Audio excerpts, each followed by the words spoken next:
Hi, and welcome to the Alive Line Network. I'm Nora Buckley, and today I'm here with Dr. Jean Hanson. She's a clinical psychologist, and we're in her office, actually, and we're going to talk with her and find out about her work and who she works with. And welcome, Jean. It's great to be with you in your office today. Well, thank you so much for coming.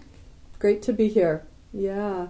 Jean, tell us about your, what made you want to be a psychologist and what your passion is for the patients that you see. Well, that's a great question. It goes way back to, I think in second grade, I was at an assembly, and they did an assembly for Peace Corps volunteers, and at that point, I was very interested in working with people, and that never changed. In high school, I took courses for behavioral science, and college, I majored in psychology, and then I went to graduate school. It's just been something I've wanted to do all my life. Wow. I haven't been in private practice for all that long. I've been in this office for 2 years full-time and a couple of years part-time prior to that, but I've worked in a lot of different settings, primarily in schools.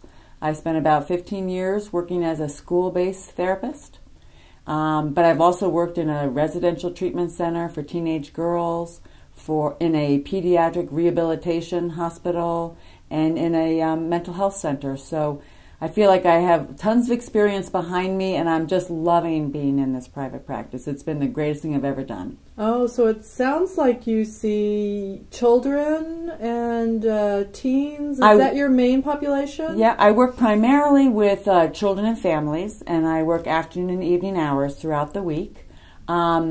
I do see some adults and couples, but my experience mostly has been with children and families, and that's my passion. I really enjoy doing that. Mm-hmm.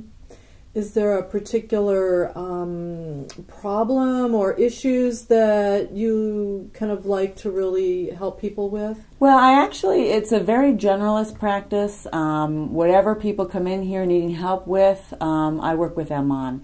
In general, what I see a lot of is kids with, or people dealing with anxiety, depression. I am developing a big practice these days with eating disorders. So, the gamut, whatever people come in with. If I can't handle a problem, I will refer out. I haven't found that to happen yet, actually.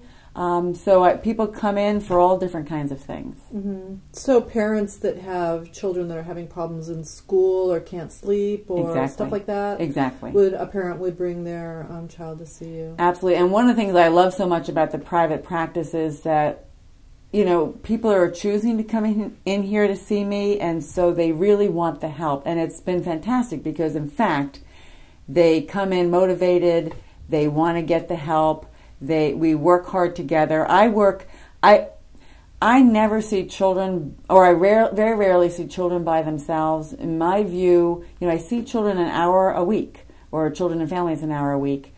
That is not enough time to actually make a change in a child's life. So in general, I work with the most important people in the child's life along with the child. So for example, if someone came in, if a parent came in wanting help, I would frequently see the parent ahead of time just to get some background information.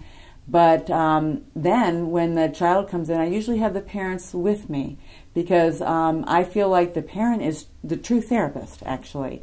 They're going to help me understand what's going on in this child's life, and then we're gonna figure out how to try to deal with the problem, and then they're gonna go home and change the issue. So, I see my job as really empowering the parents or the couple or whomever I'm working with to go home and actually do the work themselves. I do a lot of education. I do a lot of referring people to, different books that would help them expand their knowledge on how to deal with issues. I do a lot of referring, let's say it's a school issue and the child comes in with some anxiety. It may be that there's a learning disability that hasn't been diagnosed yet. So I do a lot of referral for outside testing. If medication is necessary, I make referrals to that. I'm not a strong advocate of medication. It's not the first thing I go to, but I've also seen medication change a person's life. And so I don't rule it out at all. Again, my job is to sit down with the family and the child and figure out, what does this person need? What can we do? Sounds great. I was thinking, as I was listening to you, if you use any special techniques, but it sounds like you're doing the Gene Hanson technique. You know, it just sounds like so you and your experience, and then your gift to parents and your clients. So great. Thanks so much for being here and sharing with us, Gene. Well, thank you for coming out here. Fantastic. Thanks for listening to another Alive Line Network interview, and stay tuned for more. Goodbye.